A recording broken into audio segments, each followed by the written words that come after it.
Hey everyone, welcome to another Builder Comms training. I'm Ron Nussbaum. I'm the head host here, or the one that's facilitating this, I guess would be the best way.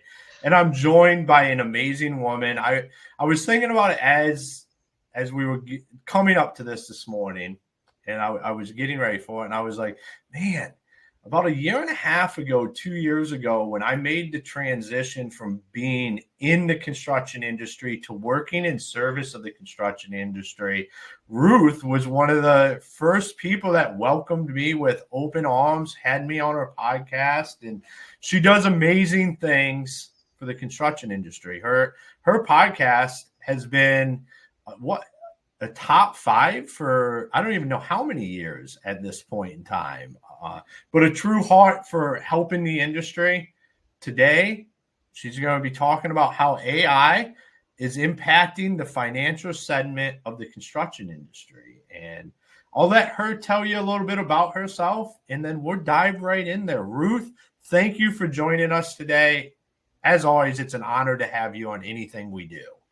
Thanks, Ron. I'm thrilled to be here. And yes, you were phenomenal on my podcast. So I'm glad to be able to return the favor, hopefully for you too, from there. So, if we look, I started with a slide rule, all right, back, 40 plus years ago when we didn't even have, computers that were laptops or, you used to carry around the really heavy things. And so we started there, and then there was Lotus 1, 2, 3, and then there was Excel, and Excel got better and better and better, killed Lotus. But I have been working with contractors' financial statements since 1987. So I have an in-depth knowledge of what they're supposed to look like, what the trends are supposed to look like, and what to do if they're not going the way that they should be going. And the reason that AI is becoming so important is number one, at least from the financial standpoint, I can, and which I've had to do is teach AI all the rules. And then I become, I'm one person, I can deliver this to the world. So you and I have the same thing about educating and helping the construction industry. We both have that passion. So this is how I'm helping the construction industry really understand the financial side of their business. And there are some things that you need to understand about what's going on. AI is a tool. It's not going to take over your business. It's not going to kill your CFO. It's not going to kill, anything else like that. As we were teaching AI, it was really funny. It actually caught a mistake that I made. And I was like, I don't know if I want to do with AI anymore. No, but it was good because, it was 1 out of 1,000 maybe. But the thing is that I had just missed something. I had missed a negative that was buried in a P&L. And I had just missed it. Guess what? AI went through the rules. It found it. So, from my perspective, even as good as I am, and I don't mean that to, be a braggart or anything like that, but I'm really good at understanding and reading financial statements. I still make mistakes. Once you train the rules to AI, it does not make mistakes. All right. I promise you it doesn't. So we can look at AI from a lot of different perspectives. And this is really where I want to take it, because it's not only the financial side that is being impacted. It's all that we're doing with our CRM software. It's everything that we're doing with all of our operational software. A lot of that is becoming AI driven also. And that's not the point here, but the point is that AI is impacting every single part of your business.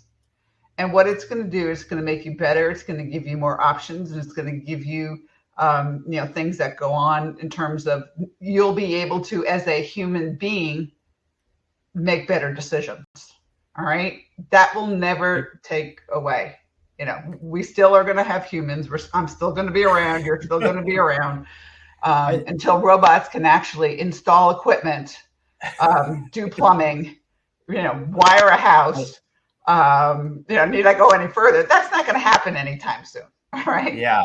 Yeah. And I think one of the things is like, I think where you're going with this and what you're talking about is why it's so important to get this stuff right now. So like your data in, whether it's a CRM or it's your financials, like getting that stuff right now probably matters more than any other time, because once AI is fully in, like like you said, it'll work once this stuff is built. But if you don't have the right data in your financials or in your CRM, it's going to be garbage in, garbage out. There's nothing that AI can help you with. And right now, we're at a time where guys have put off getting their financials right, getting their CRMs right. And it's like, if you ever want to be able to use AI appropriately to where it's going to do amazing things for your business, you need to get this data right now.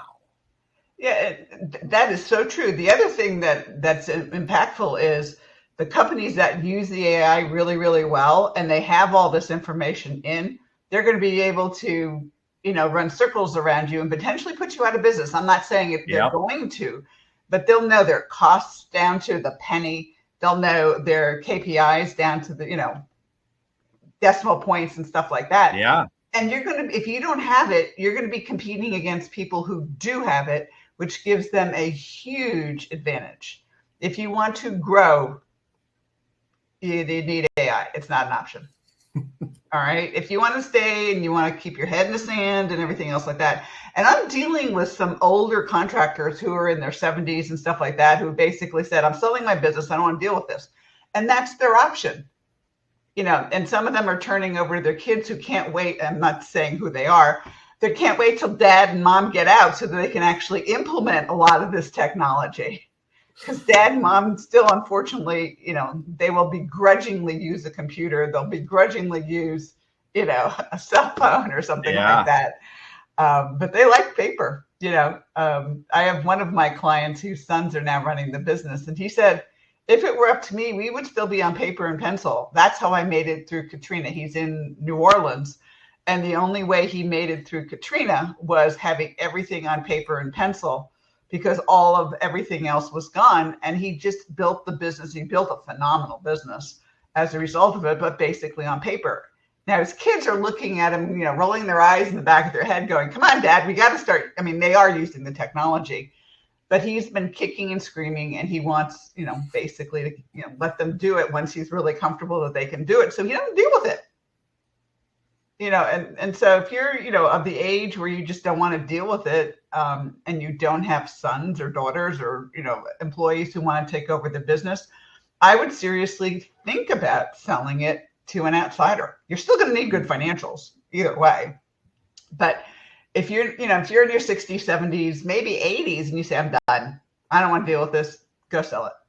All right. So let's take that segment of the contracting industry out, and let's look at the people who are in their 30s and their 40s and their 50s who, for all intents and purposes, grew up, not with slide rules like I did, but, with computers. I mean, my daughter, who's now 35, was on a computer when she was 2. That was a push button thing at that point, because don't forget, 35 years ago, there wasn't a whole lot of storage and quickness. But she, if she learned to change the screen and change the colors and change the rules and the games and stuff like that. But think about it. She was on a computer when she was 2. So she's watched the whole transition. I mean, she's watched cell phones and everything go on cell phones. The kids today started on basically cell phones and mobile and iPads rather than her, computer. But let's look at it from a construction perspective, where those of you who want to do this and probably should do this to basically have a growing, profitable business can do this. All right. So number one is make sure your CRM, as Ron, you just said, make sure your CRM is up to date. Make sure that your operational software is up to date. Those are the first 2 things that need to happen. And then depending upon which accounting program you work with, most of them have plugins now. So like QuickBooks has, lists and pages of plugins, and most of them are AI driven, believe it or not. The same with Sage, the same with Computeries. And I'm trying to think of what other software packages are out there for construction. But use those plugins where you can. Like there's one called DocuClipper, which is really kind of cool. DocuClipper is you upload your bank statements, automatically analyzes and makes sure that gets into your accounting software. There are other things that, and I know those of you who are bookkeepers or who are owners where your bookkeepers are just harassing you for receipts all the time. You can take a picture of your receipt on your cell phone and it automatically goes into your accounting system. No more asking for the receipts or forgetting it or losing it in your truck or, something along those lines. And that goes for the field employees too. All they have to do is, if they're going to a supply house or, something like that, all they got to do is take a picture of the receipt. It automatically goes in. That's AI. All right. AI is reading it. AI is taking care of it. So let AI do what it does well, which is read and analyze data and figure out what to do with it. Okay. That's awesome. And you were saying, because a lot of the guys use QuickBooks, like that's the most standard piece of accounting software. And you're saying, so there's a lot of plugins out there that guys that are probably already using QuickBooks could easily implement into their business because it's all integrated right in there. Yeah. So like say the three major accounting series are QuickBooks, Sage, and Xero. Xero is not as popular in the US as it is worldwide. It's a New Zealand started company, and in the British world, it's huge. I mean, they don't do QuickBooks like we don't do Xero. All right. Okay. But there are some contractors on Xero. And all of them, if you go to their sites, they will list all of their affiliates, sources, plugins, whatever. And all of the plugins that have been developed AI-wise will plug into those three major software packages. Some of them, less of them will plug into the lesser known ones like Computeries or something like that. But they will still plug in, and you should use them. It saves time. I mean, how many times does your bookkeeper have to work overtime just to get, the bank statements reconciled, the credit card statements reconciled? Let AI do that. And let her or him look at it and make sure it's right.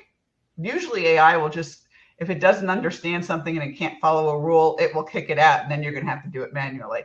But there shouldn't be that many kickouts. All right, that type of thing. And then it will learn from it, so you won't have to do it again.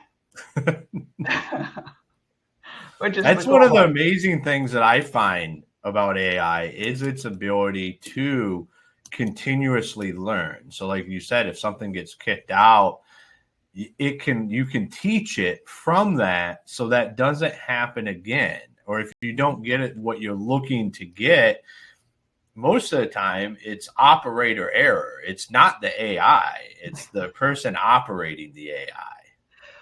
Or it's the person who has programmed the initial AI who screwed up one of the rules. Which you can easily fix.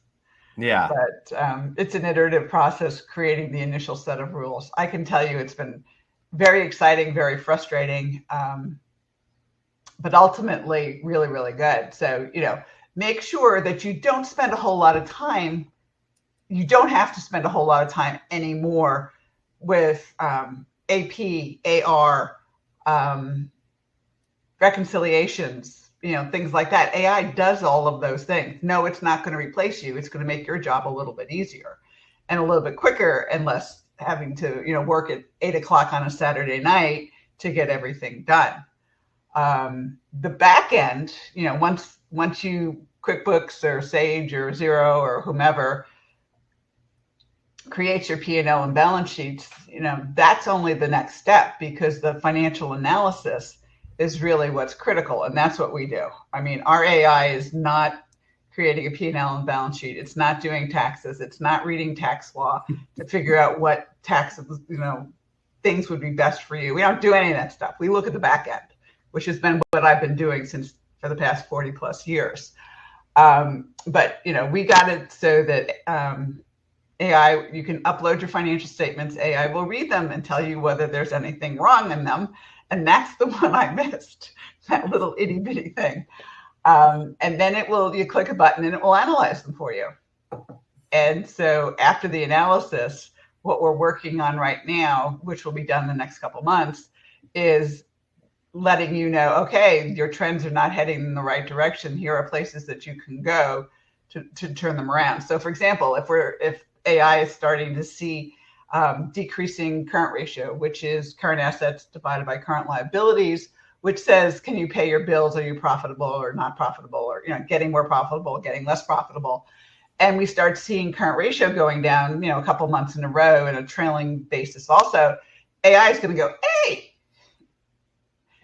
this is what's going on. You probably should look here, here, here, and here, and you can avoid a cash flow crunch, or you can avoid getting totally unprofitable, that type of thing. So, so you're saying that what you guys have built out, like has the ability to wave the red flag instead of like, I remember we used to rely on, like quarterly report, like or monthly report. What did this stuff look like? Like you're trying to be as proactive as possible, but it's real time. To have somebody doing that and be able to know real time is like, it's impossible. That's amazing. I mean, that's such a game changer for guys right there, just to be able to know, like, you're doing all your stuff and you have a stop loss, something that is going to say, hey, hold on a minute, when things are trending the wrong way. Yeah. I mean, the thing that has made us different from just about everybody else in the industry for the past 40 years is we don't just look at the P&L and the balance sheet. We don't just look at month to date and year to date. I have never done that, ever, because we're human. Okay. We forget. We don't remember exactly what happened last month or where we were in relationship to budget last month or things like that. I have always done trend analysis, always, with graphs, so that we can see where you're going on a monthly basis. We can see where you're going on a trailing basis, i.e., a year's worth of data taken a month at a time. So we have always known, and it was manual. It was done through Excel and graphs and everything else like that. Now you can do the whole thing in less than 10 minutes a month. Pretty easy. You just got to do it. But the key is you got to have accurate financial statements. If your KPIs are wrong, if your CRM is wrong, what this produces is garbage. Garbage in is garbage out. Yeah. I think you've heard me say that a few times. Yeah, I mean, but that's the truth. That's with anything. And AI is really, it's going to magnify that. Because like you said, I loved your example. Like, there's going to be people that use this right, and they might not put you out of business, but they're going to be able to make decisions a lot faster than you. They're going to know their KPIs. They're going to know this information whenever they want to know it. And that right there is an advantage in the market. Yeah, it's a huge advantage. Let's assume, all this stuff right now has been manual for all intents and purposes. But let's assume that, at least in the heating and air industry, all the refrigerants are changing as of January 1, 2025. So you can use AI to make an analysis, not with what we do, but you can use it to say, okay, how much refrigerant should I buy? If your operational software is up to date and accurate, and people who are inputting it, that's the key, are inputting it accurately, it can make a projection, probably pretty close, as to how much refrigerant you're going to need through the rest of 2024. So you can plan ahead and buy it before the price goes through the roof. Well, it already is, but you know what I'm saying. Before it goes through the roof even more. No, I absolutely know, because I'm sitting here, I'm thinking, like, when I used to do, and see, I haven't put two and two together on all of this. So I love these conversations like this. So 6 years ago, when I would be printing out our annual our annual production rates and stuff, and looking for the trends in what does this look like? Like, what are the trends year over year? And like, I would do this not during my working time because I didn't have time to. So this would be like nights and weekends. I'm looking at spreadsheets, compiling this data to make my own spreadsheet to say this is when we really start to get busy. This is when we have to be ramped up. Like, not just assumptions, like this is what the numbers are. Nowadays, this is I could have this in a couple minutes by just having the right data in the system. And I think that's the power in this, is the amount, like you said at the beginning, is this is a tool, and it's not designed to replace you. It's designed to make you better. Yeah. And, back in the old days, we didn't graph anything either. You were looking at tables of numbers, and you had to figure it out from tables of numbers. I mean, even though I'm an engineer by training, I still would prefer to look at a graph than a table of numbers, because the graph you can see things a whole lot faster than digging through a table of numbers. I guess that's a personal preference. I'm sure there's some engineers out there who just absolutely love digging through tables and tables and numbers and numbers. That's not my thing. I want them to be useful. So anyway, but for all intents and purposes, embrace AI, start playing with it. If nothing else, get a free account on ChatGPT. I mean, there's like 6 large language models now who compete, 5 others who compete with ChatGPT. Google has one now. And a couple of other major companies have created their own large language models. And start playing, start asking questions. As you said earlier, it's user error because it's usually you have to learn how to ask questions. We've created job descriptions in 5 minutes. We've created marketing pieces. What I normally do if I get stuck, and I'm not talking about the financial side, I'm talking more about the writing, the marketing, and things like that, is I'll throw it into ChatGPT or one of the other ones and see what comes out. And I'll say, okay, I like that, or I don't like it, or I like this part of it and I hate this part of it, so I'll use this and this and this. And so you have to look at what you throw in there and what the results are. And you can, you're the human. You can choose to use it or not. And there have been times I basically said, you just don't get it. Forget it. Goodbye. I think there's not just a we the human. One of the best ways I've heard it put is we're still the subject matter expert. Like, we're still the one with the knowledge and the experience, but it can help guide us. So I'll throw in, like, what are 10 top trends right now in construction? And it helps get your mind going, because at the end of the day, we're the experts. Like, ChatGPT can't speak to it. It can tell me, it can go search the entire, like, what's the biggest searches that are happening and give me that information. But at the end of the day, it's up to me to be able to be the subject matter expert on that. And that's the same for everybody. It's just a guiding principle here. Yeah.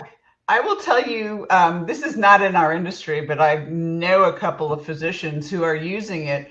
So what they do is they've actually created, I don't know whether they've created their own or they're using one, but every morning they get a synopsis of all the research papers in their particular field, so that they don't have to do all the research anymore. And they search the web, the ChatGPT or whomever or whatever AI searches the web for it. And every morning they are presented with summaries. And if they want more, they know where to go to click it. So they save so much time. It's just a different way of using it. There's so much information coming at us all the time. If we write, and as you said, if we write the instructions properly to get what we want, they can deliver what we need. So don't be afraid. Yeah, I'll tell you. So one thing that I did with AI that I thought was amazing. So I record, like, all my demo onboarding videos, all of the stuff we do with our clients. And I uploaded it all into ChatGPT and created its own deal where I can ask it questions. Mm-hmm. And I like, what are objections? What are concerns? And I'll tell you, it taught me stuff. Like, it was absolutely amazing. the trends that it can pick up on that we just don't pick up on. Like I could watch this stuff over and over and just not understand some of the stuff that it picks up on, and the ability to do that kind of stuff when we're on projects or with our financials. I think what you're doing with AI is absolutely amazing, because you're taking a subject in an area that people are very protective of. They're very wary about turning it over, and you're putting it in an environment where they can be very efficient at it. And they're also afraid of it. They're afraid of numbers. Yep. A lot of people are. They are. The construction industry that's one of the problems, is we don't want to give up. The people are afraid to actually find out what the numbers really are. And what they mean. The sooner you know what they are, the better your life is. Yeah, absolutely. I would agree with that. So cool. So, I mean, if you want more info or anything like that, I'm sure Ron will have the financiallyfit.business website on the bottom of it, or, call me, send me an email, whatever. I'm happy to help wherever I can. Absolutely. Yeah. It's all going to be in the notes and everything here. Before we jump off, you're in the thick of this. Where do you think we'll be at in the next 5 years with AI in construction? I think it's going to impact more so. I mean, on the CRM and that type of thing, and we've talked through that. But what I think is going to happen is we're going to start seeing deliveries be done through drones and be done through, maybe even robotics, probably 10 years from now, delivery, things like that. There are now drones that can lift up to 500 pounds. So you can put, you don't need a crane in a lot of instances anymore. You just fly a drone in and go. So I think deliveries are going to be affected there first. But I also think it would be pretty cool to have a drone pick up two people, and having to go to a job site, and you just fly them over there. I love it. That's awesome. But think about it. You're on a job site and you go, oh, crap, I need this, whatever this is. You call it in to the supply house. The supply house schedules the drone, flies it to your job site. You can keep working. Nobody has to get into a truck. And you get more productivity on the jobs. That's what I think is actually going to happen first. There is a company who's actually printed 3D houses with a Target. I think it was Lennar who did the first 3D printed community in Austin, Texas. So we may see more of that, and we're probably going to see more of that. But the reality of the situation is we're not going to see it probably in the subs for a while, because I can't see a robot, wiring a house, or, plumbing a house, or, installing an air conditioning system, whatever, that type of thing. I don't think we'll see that for a while, but I do think deliveries are going to change dramatically. And I do think that we may end up with, at least on the residential side, 3D printed housing, because it's starting to really take off now. I'm starting to see more and more of it. But that's where I see it going first. Awesome. Yeah, I saw a couple weeks ago, I saw the robot shingler that you put on the roof. You just set the channels up and it would shingle a standard roof all by itself. And to me, that's pretty amazing. I mean, the risk, like something like that, it gets people off the roof. Like, I'm not a big roof guy, so like I would be like, let's have the robot go up there. But yeah, I think it's we're at an amazing time in construction with everything that's going on, and I'm excited for the future. Yeah, it's going to be fun to watch it over the next couple of years. Absolutely. And don't be afraid of the change. Embrace it. That's the thing that I try to tell everybody, because if you're afraid of it and you don't use it, somebody else will, and they're going to eat your lunch. That's so true. So true. So Ruth, thank you for joining us today and bringing your knowledge of not just financials, but AI as well. My pleasure. Hopefully I can help you all. And again, call me, send me an email, whatever. I'm here to help. Absolutely. So I recommend everybody reach out. If you haven't listened to Contractor Sense, go check it out. It's a fantastic podcast. And go check out all the stuff Ruth does. Like, she's, as we started off, like, we're on the same page. This is about educating the construction industry, bringing the knowledge to it, and putting the right information in front of everybody. So once again, another training in the books. It's been absolutely amazing. Don't be afraid to go use some AI. Do it today. Do what Ruth said. Just jump on ChatGPT. Have a little conversation. See where it takes you. And until next time, I don't even know what to say, because normally I say, until next time, be the champion you're meant to be. But this isn't Construction Champions podcast. So you can continue to tune in for our trainings. We're going to continue to bring you amazing experts that just don't talk about it, but they live it every day and they do it. And I love it. Everybody have a great day. Bye.